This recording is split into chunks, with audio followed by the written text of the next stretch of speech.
Once you turn to Ecclesiastes tonight, I'm quite excited to look at the book of Ecclesiastes. This is, obviously, I believe every book in the Bible should be preached and taught from. But this is a book that very much needs to be preached from. All books speak to our situation. They speak to every situation. They may speak differently, but they speak to every situation at all times. You don't have a book in the Bible that's not relevant. The book of Leviticus is relevant today. But this book especially, this book of Ecclesiastes, is so easily seen to be abundantly relevant today. And it would do us all good to read it afresh, to think about it. And all of us, but especially young people today, I'm telling you, this book, especially for the youth today, is such a blessing to read and such a sober book to read about. Obviously, we've been going through Bible study now, and Bible survey rather, and we are in the wisdom books. We've looked at the Psalms, we've looked at the Proverbs now. Now we're in the book of Ecclesiastes. This book, as you read it on your own, you may be tempted to think an atheist is writing this book at times. I mean, the way he talks about life, the way he talks about the circumstances and the people of life, you may say, well, this man has no hope. Well, the point that we're going to see tonight, at least in part, is the man is writing that way because he does have hope. And he's actually showing everyone else that if you don't have God, you don't have hope. And this is reality without God. The title, in the Hebrew at least, the Hebrew means basically to call together. It comes from the first verse here in chapter 1. And you may notice that the man in verse 1 is called the preacher. That has something to do with the calling together of an assembly. And if you've called together an assembly, well, you just very well may address them. You may preach to them. You may speak to them. So we get preacher there in verse 1. The title, Ecclesiastes, speaks along those lines. Now, the author of Ecclesiastes is not named in the book, but traditionally it's understood to be Solomon. That, in Christian circles at least, that had not been challenged for hundreds and hundreds and hundreds of years until recently, the last few hundred years. Seems like everything's being challenged now in Christianity. So-called scholarship. Beware of scholarship, so-called. We should be very thankful for good colleges. We should be very thankful for good colleges that stay true to the God's Word, and we ought to support those colleges. But it's really a rare thing today, honestly. Most things, and that may be a slight overstatement, but most things that go by the name of Christian are simply not Christian. And the Bible would actually tell us who are Christians to withdraw from things that are falsely called Christians. Doctrine of separation in the Bible. Well, let me look here before we get in any further about this book. Let's just look at a few places that help us see that Solomon almost certainly is the author. Just look in chapter 1 and look in verse 1. Again, the book does not tell us who wrote it, and yet it's quite clear that Solomon did write it. Verse 1, the words of the preacher, the son of David, king in Jerusalem. Now look in verse 16 of chapter 1. I communed with my heart, saying, look, I have attained greatness, and have gained more wisdom than all who were before me in Jerusalem. My heart has understood great wisdom and knowledge. So he's talking about what he has, this great wisdom. Look in chapter 7, verse 15, the first part. We're skipping over chapter 2. Chapter 2 speaks about his riches and his attainments. Chapter 7, verse 15. I have seen everything in my days of vanity. You think of King Solomon's life. King Solomon basically had anything and everything that he wanted. He had people from all over the world coming to him, hearing his wisdom. He was a man that saw basically everything. And then look in chapter 12, verse 9 and 10. And this is really a clear sign in these two verses to us about who the author is. And moreover, because the preacher was wise, he still taught the people knowledge. Yes, he pondered and sought out and set in order many proverbs. The preacher sought to find acceptable words, and what was written was upright, words of truth. So you have a man who's connected with Proverbs, and obviously we just left the book of Proverbs, which Solomon wrote the majority of those. So we have a man, it's almost certain Solomon's the author of Ecclesiastes, and I'm going to refer to him as the author here tonight, and we'll probably spend 2 weeks in this book, I'm not for sure. So, okay, let me test your knowledge here. If Solomon is the author, about what time was this book written then? Yes, as far as his life goes, most likely, that's a good point, it most likely is at the end of his life.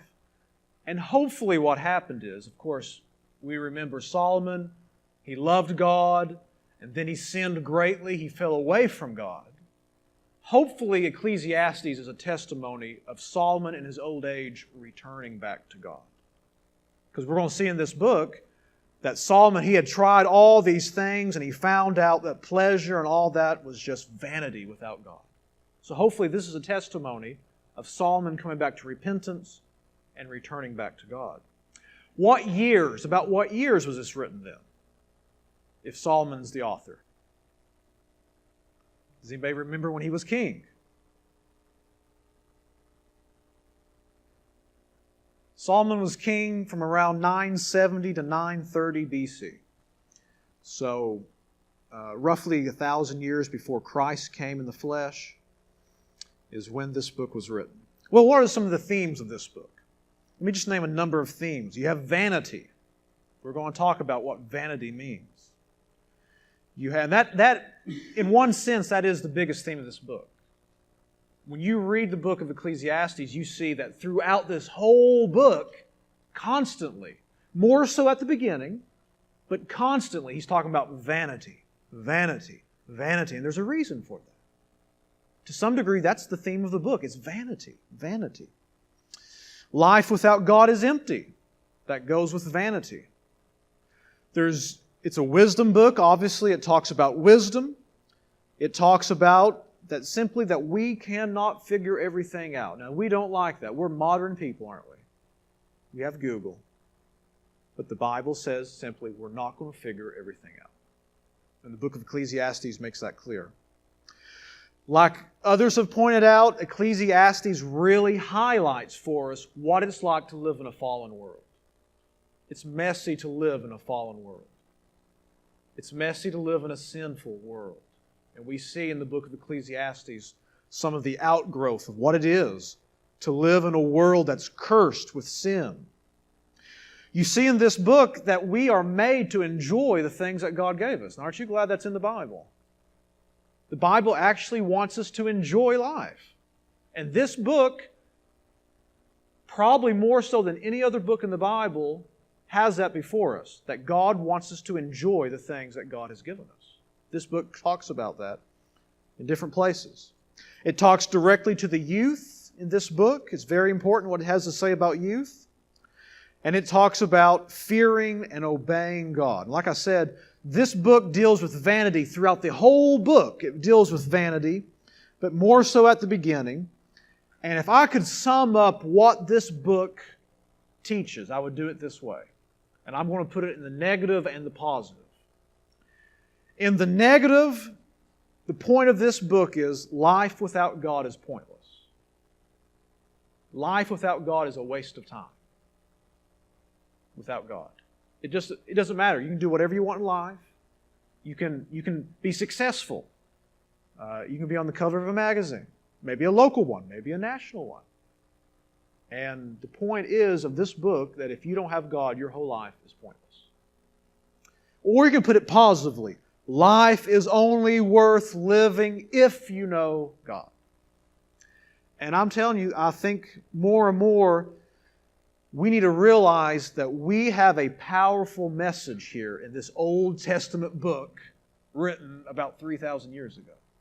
We have a powerful message. Very unfortunate.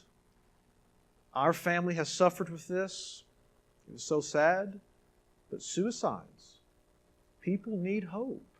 They need hope. This book warns people against living their life without God, as well as shows the joys of what it is to have God in our life. So basically, as we go through this book, we're going to break it down in three ways. We're going to look at vanity unless you live for God. That's the first thing. The second thing we're going to look at are just some general wisdom statements that are contained in this book. Because this book is a wisdom book. It has many wise sayings. And then lastly, we'll look at the conclusion of this book, which is the conclusion of the matter that Solomon is dealing with in this book. And it's that famous statement, the last two verses of chapter 12. At this point, any comments, any questions before we get into the book?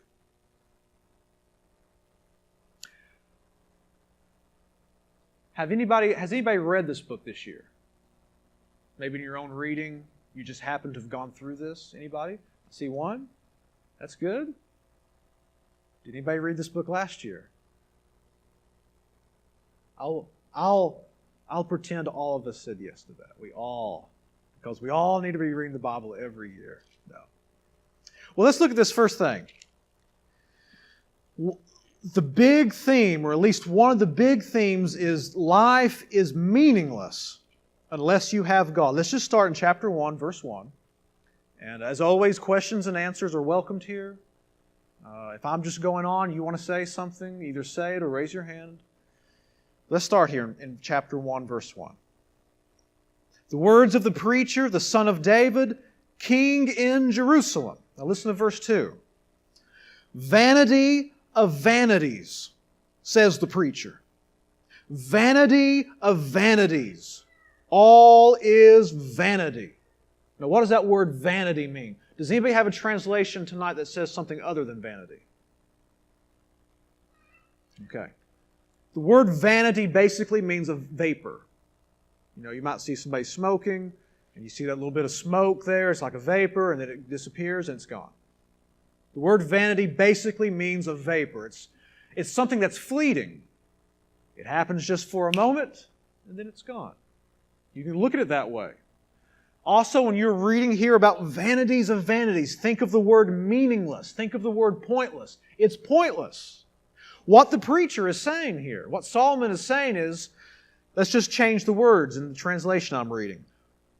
Pointless, of pointlessness, says the preacher. It's meaningless. It's vanity. It's empty. It means nothing. And look what he says means nothing. He says, vanity of vanities, all is vanity. He actually says everything in life is vain. It's empty. It happens for a moment, it's gone, or it happens, nobody remembers, or it happens and nobody cares. He says everything is vanity. Now, why does he say that and what does he mean? We'll have to look at that later. Let's start in verse 3. He's going to be talking about work here. Work.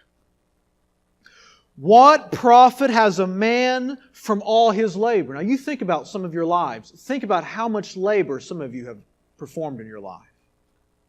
Think about how much toil some of you have done. We all work in different ways, but just think about all the stuff you've ever done in life. The hard stuff, the easy stuff. Think about everything you've done in life. He says, what profit has a man from all his labor in which he toils under the sun?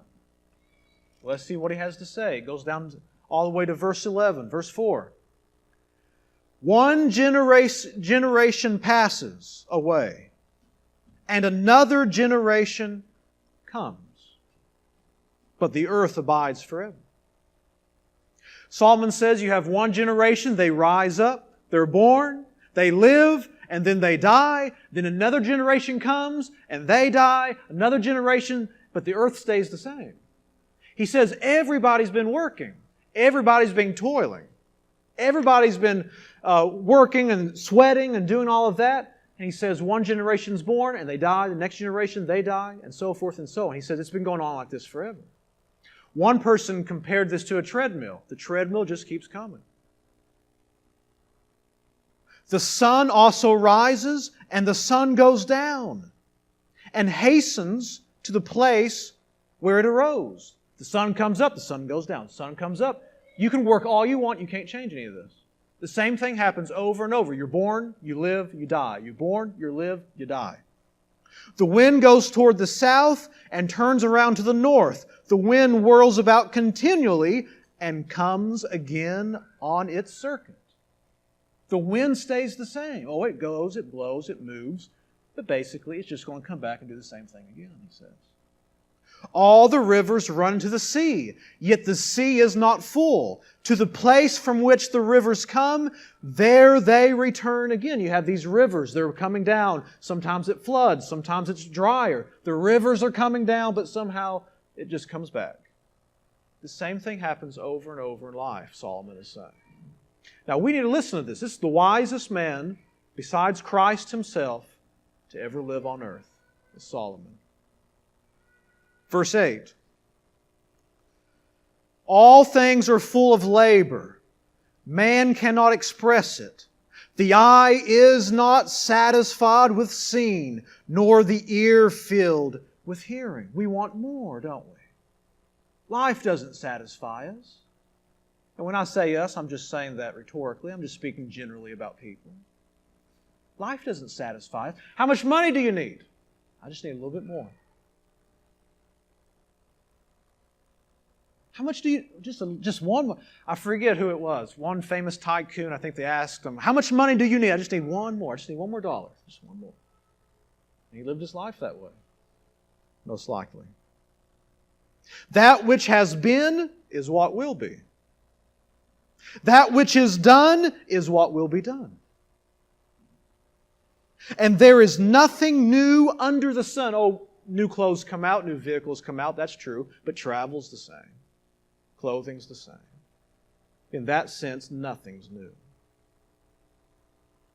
Is there anything of which it may be said, see, this is new? It has already been in ancient times before us. Sometimes we look down upon ancient people. When you look at the Romans, you look at the way they built their cities, you look at their roads, you're going to find out, yeah, they had things down quite well. Verse 11. There is no remembrance of former things, nor will there be any remembrance of things that are to come by those who will come after. Here's the first thing the preacher says to us. He says that work and life, like he's describing, is absolutely vain. Now, I wanted to clarify that in a moment. But he says you're born and you die, and it happens over and over. And then he ends with this by saying nobody's going to remember you. How many graves do we, maybe some of you have graveyards on your property. I know there's some old graves on my grandfather's property. I'm told they're Indian graves. There's no name there. Nobody remembers who those people are. And we don't like to think of it this way, but all of us are going to be the same way one day. Nobody's going to remember our names. Nobody's going to care if we ever lived. I mean, my goodness, I don't know the name of my great-great-grandfather. He's my great-great-grandfather. And Solomon's just taking an honest look at life and saying, listen, life is vain. Life is vain. How many of you remember Kirby Puckett? Famous, great baseball player. I looked today to find the article and I couldn't find it on the internet. But from what I can remember, when he won the World Series, I think he won two, but I guess the first time he on the Minnesota Twins won the World Series, they found him, I believe, in his locker room sitting, not celebrating. And he said something like this, is this all it is? He waited his whole life, probably from when he was 5 or 6 or younger. He waited his whole life to win the World Series. And now he won it. And he thinks to himself, is this all there is in life? Am I not supposed to feel something more than this? I think of a doctor. If there is no God, it is absolutely pointless to be a doctor. Somebody says, well, a doctor saves lives. But here's the point. A doctor may save lives, and a doctor may continue someone's life for a few more years. That person's still going to die. And when that person dies, nobody's going to remember him. And when that doctor dies, nobody's going to remember that doctor. If we do not have God, and if we do not live for God, everything in our life is utterly pointless. And that is the point that Solomon's making here. He's going to say some great things in a few minutes. We're going to see them. But what he is saying is this: you can work your whole life, you can work hard, you can gain things. At the end of it, nobody's going to remember you. You're going to die. The next generation comes, they're going to die. Everything just happens over and over. Life is pointless. And that is one of the reasons that so many people around the world are taking their lives today, is because they believe what Solomon is saying. But Solomon is actually saying something else. And we're going to see that in just a moment. So we see, first of all, he says that it doesn't matter how you live. You're going to die. People are going to forget you. Well, look, starting in verse 12. He says wisdom's the same way. Not only is work vain, wisdom is vain. I, the preacher, was king over Israel and Jerusalem. And I set my heart to seek and search out by wisdom concerning all that is done under heaven. This burdensome task God has given to the sons of man, by which they may be exercised. I have seen all the works that are done under the sun. Listen to what he says. And indeed all is vanity, and grasping for the wind. When it says grasping for wind, what do you think he means?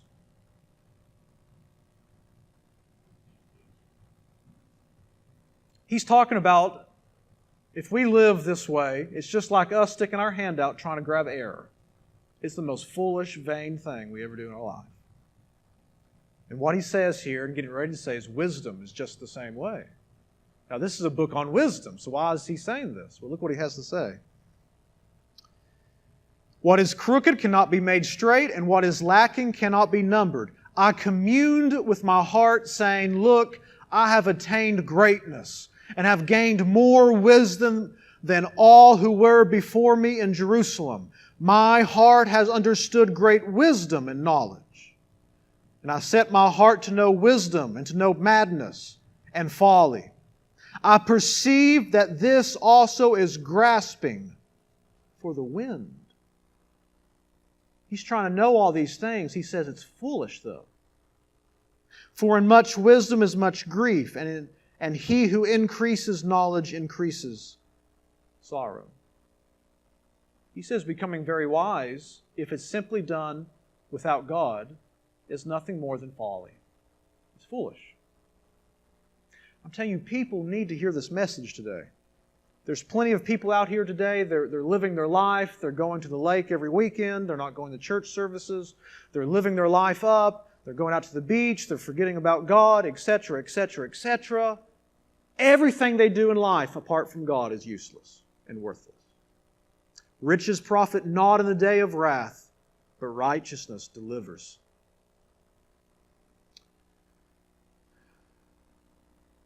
Look in chapter 2 now. Now we're going to get to something positive in just a minute. But let us listen to what he's saying to us here.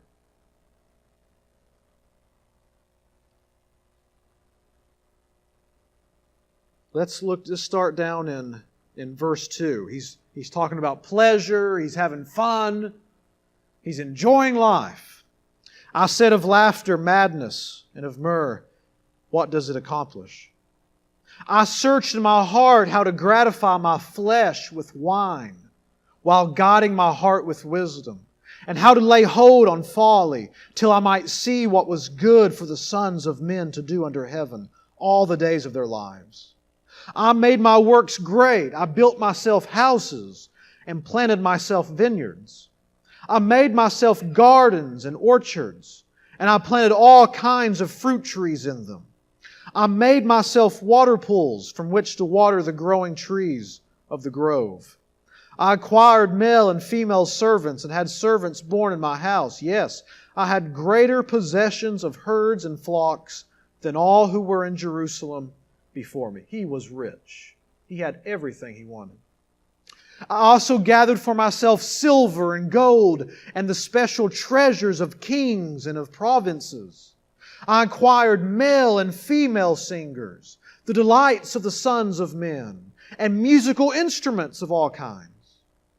So I became great and excelled more than all who were before me in Jerusalem. Also my wisdom remained with me. So here's a man enjoying pleasure, and yet in one sense he's keeping his head on his shoulders. Whatever my eyes desired, I did not keep from them. I did not withhold my heart from any pleasure, for my heart rejoiced in all my labor. And this was my reward from all my labor. Then I looked on all the works that my hands had done, and on the labor in which I had toiled, and indeed all was vanity and grasping for the wind. There was no profit under the sun. I wish people would get a hold of that before they're ready to die. Don't you? There's people today enjoying life, living life, and they never think about God. And if they do think about God, it's only on Christmas and Easter. When in fact they're not thinking about Him. That's the only 2 days of the year they try to think about God. What Solomon who did everything he could do of his time, Solomon says, I've looked at life, I've looked at wisdom, and I looked at pleasure. I drank, I had fun, I had all my sexual desires fulfilled. I did everything I ever wanted. At the end of it, I said, it's just like reaching out for the wind. I can't grab it. It's gone. Pick back up in verse 12.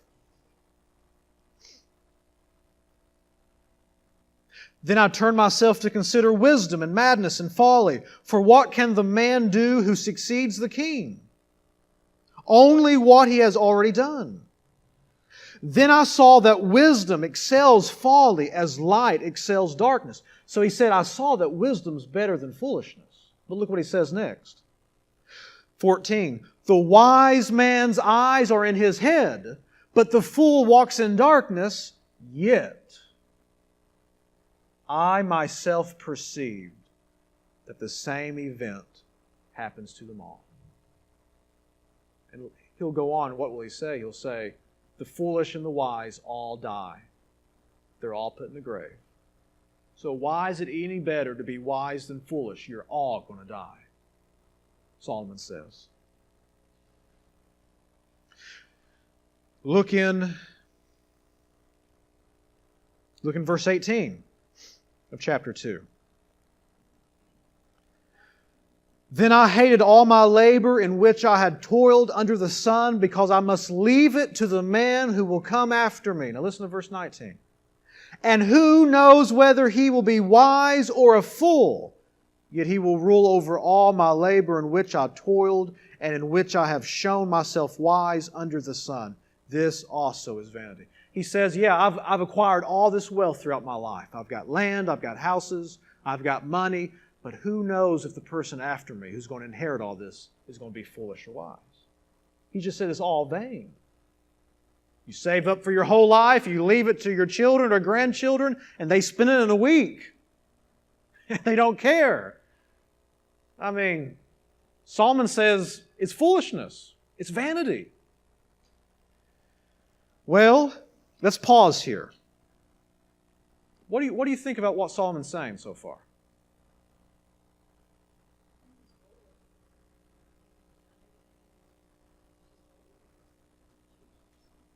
If something in this life can satisfy us besides God, that's a very, very bad sign for us. If I can be satisfied, working a good job is a good thing from God. And this book talks about that. But if I can be fulfilled completely by my job, I'm an idolater. Because my job is not supposed to fulfill me. It's part of my life. We should thank God for that. If sports fulfills me completely, I'm an idolater. Because the things of this world We are made for God, and if anything in this world can fulfill us besides God, we're in idolatry. So he is bored. He's tried it all. It's like me when I was younger. I'd get a new video game, and I'd play it and play it. Oh, I couldn't put it down, but after about a month, I'd say, I'm done. It's boring. I've beat it already. What's the next one? And basically what Solomon's saying here is there's not a next one. I've done them all. What else? What else comes to mind when you see what Solomon's saying here?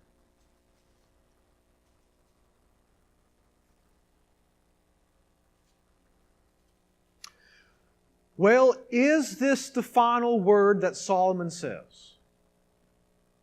Is it true that all the labor you've ever done in your life is just like trying to grab the wind? It's worthless. Is it true that wisdom isn't any better than folly because everybody's going, is that true? Is that what Solomon's saying? And the answer is not necessarily. Look what he says in chapter 2, starting in verse 24. After he's gone through so many of these vanities and these wastes of time, etc., look what he says. Nothing is better for a man than that he should eat and drink, and that his soul should enjoy good in his labor. This also, I say, was from the hand of God. For who can eat and who can have enjoyment more than I? Now listen to verse 26. For God gives wisdom and knowledge and joy to a man who is good in his sight. But to the sinner He gives the work of gathering and collecting, that he may give it to him who is good before God. This also is vanity and grasping for the wind. Now look in verse 24. Again it says, nothing is better for a man than that he should eat and drink, and that his soul should enjoy good in his labor. And look what he says. This also I saw, was from the hand of God. So don't answer this question, but I want you to think about this question as we go on right now. He says that work and labor is vanity in chapter 1. Now he's saying we should enjoy it. It's from God. Why is he saying that for? Let's go on and you all think about that. Look in chapter 3 and look in verse 12 starting.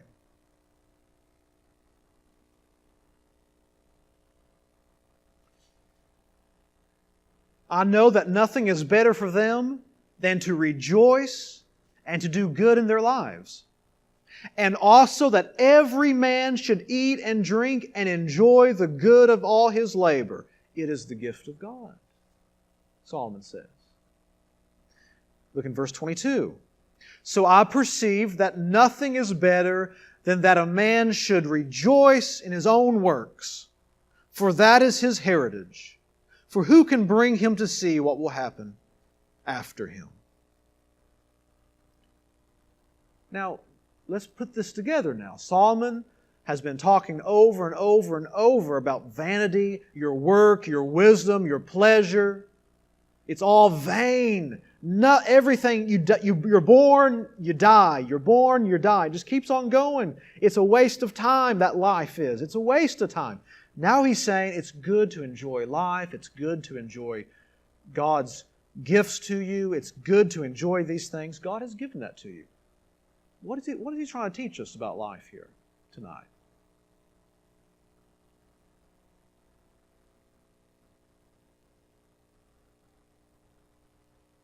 Well, here's what I think he's teaching us. I think it's so relevant today.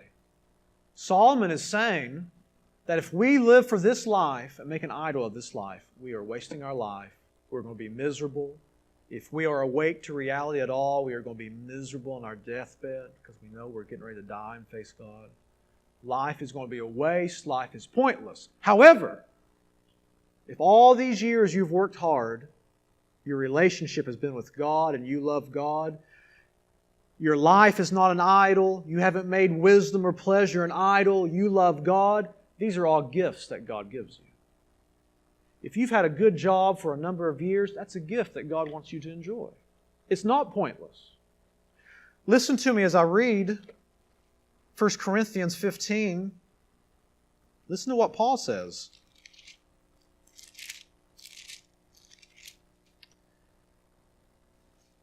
He says, "Therefore, my beloved brethren, be steadfast, immovable, always abounding in the work of the Lord, knowing that your labor is not in vain in the Lord."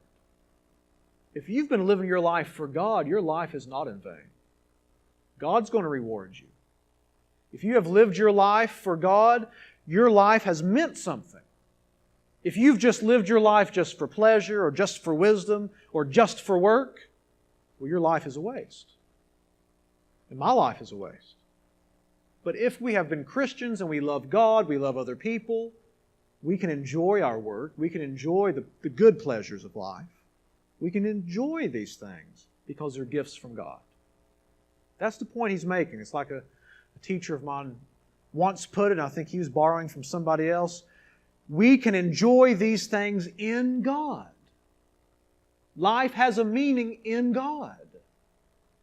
If I love God and I'm living according to His commands, the rest of my life has meaning.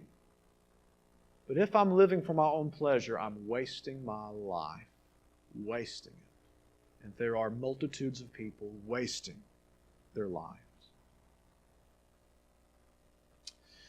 Look at a few more places with me.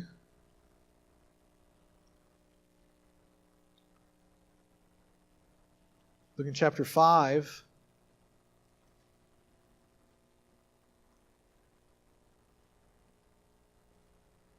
Verse 15. 15 and 16. As he came from his mother's womb, naked shall he return, to go as he came. And he shall take nothing from his labor, which he may carry away in his hand. And this also is a severe evil.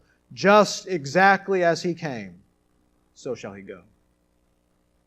If my whole life has been lived for me and pleasure, wisdom, etc., I died naked. I was born naked.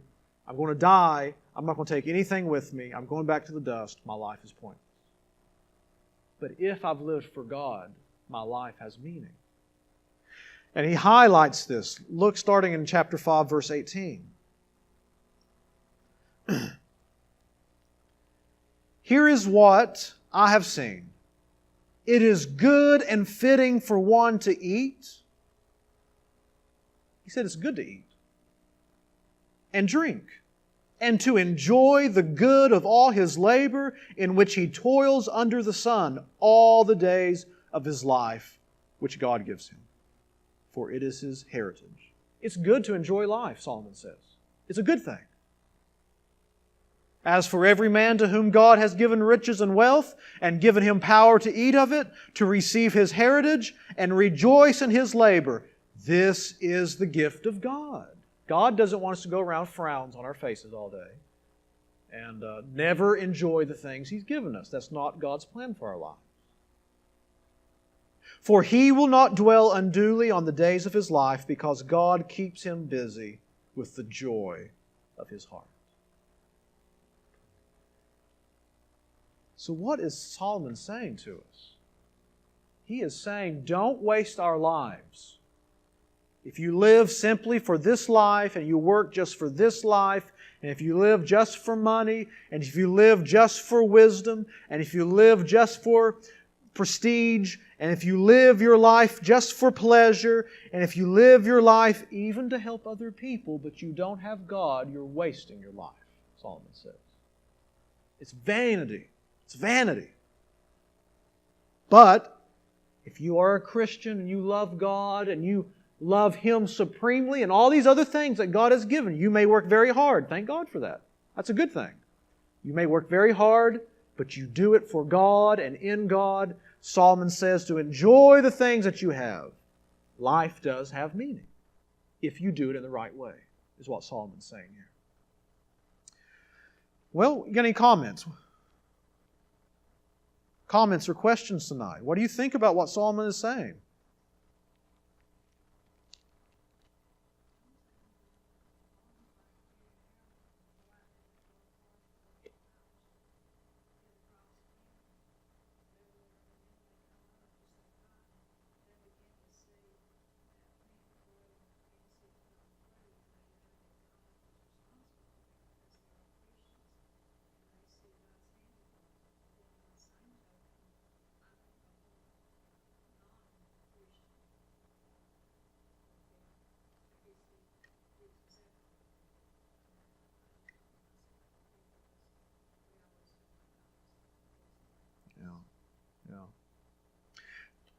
Somebody, if you want to just give a real quick testimony, someone tell me something you've worked really hard on something, and then when you see the fruit of it, the joy and satisfaction you have. Anybody like that?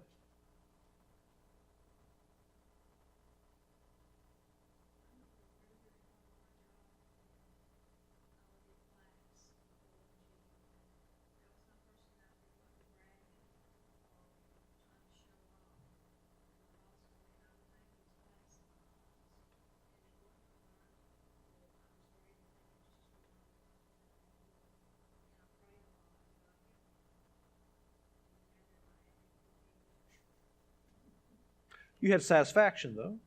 Yeah. So it's good. We work hard and we see some fruit and we're glad. I think God enjoys that. God's given us labor. He enjoys that.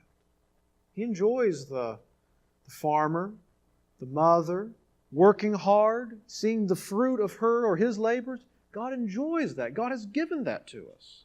It's a good thing. So, if I could just leave you with one thing, it's really the only thing we've really looked at tonight, is this message that if our life is lived for God, our life is not in vain. But if we live our life for ourselves and not for the Lord Jesus Christ, our life is vain, and everything we do is vain. I don't want to get too far into this. Atheism is self-defeating. We have so many people who think they're so smart and they're atheists. If atheism is true, then life is meaningless. We're born, we die, no one remembers, there's no God to remember us. It's nonsense. God has put us here. And God has given us life. And why do all of us crave for meaning in life? It's because we know there's a meaning out there. And our hearts will not be satisfied until we attain that meaning. And that's to know God and to make Him known. Does anybody have anything to add tonight before we dismiss?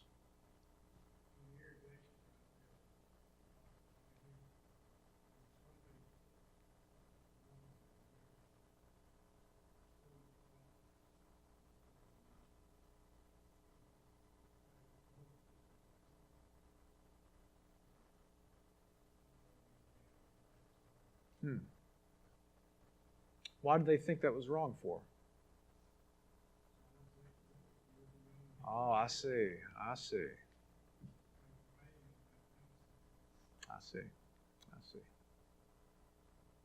Anybody else tonight?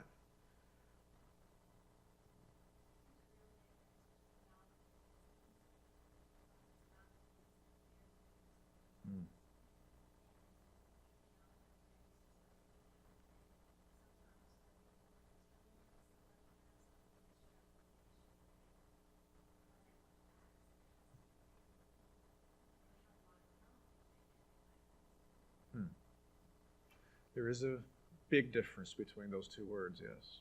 Knowledge and wisdom. Anybody else?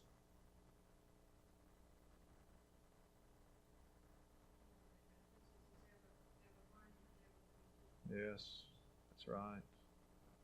Yes, ever learning, never coming to the truth.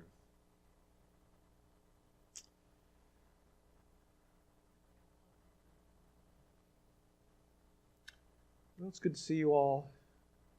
And I just think the message of Ecclesiastes is so powerful for all people, all generations. But right now in our time, especially in our generation, this message needs to be preached and taught to people. Your life is meaningless unless you have God. Unless you have God.